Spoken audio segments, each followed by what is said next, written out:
Salve omnes, it's Magister Compton, and today we're going to be talking about the result clause, the second to last of our clauses that we're learning with the subjunctive. So let's take a look at what the result clause's role is. This is a clause that tells the outcome of an action. So something sets it up, and the clause itself then is the outcome, the result of what that setup was. There's two kinds of result clauses. The first, it's the standard result clause.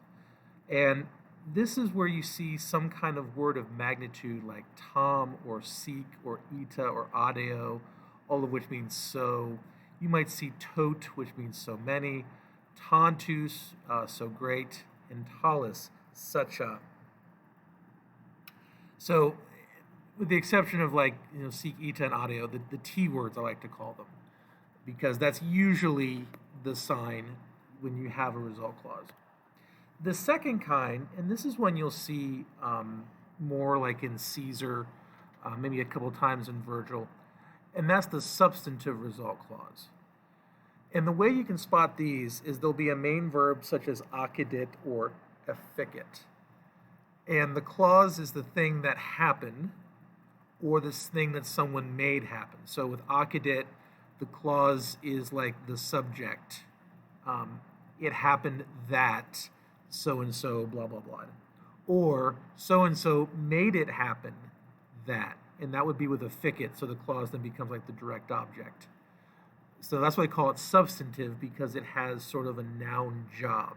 In this case, subject or direct object. So again, to spot those, you're going to see the accidit or the efficit first. With the standard, you're going to see one of those T words, one of those words of magnitude. That's how you're going to spot the result clause with those. The clause itself is going to begin with an ut.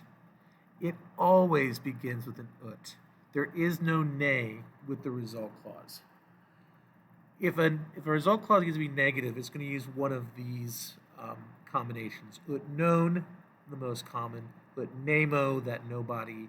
Ut numquam, that never. Ut nihil. Ut nullus. Some kind of negative word will go with the ut. Okay, but you never use ne to express a negative result.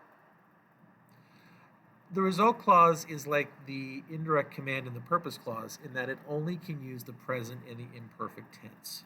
There are no other subjunctive tenses that you'll see because, again, the result cannot precede the thing that brought it about. So you can't, something can't have been so big that it had already fell over.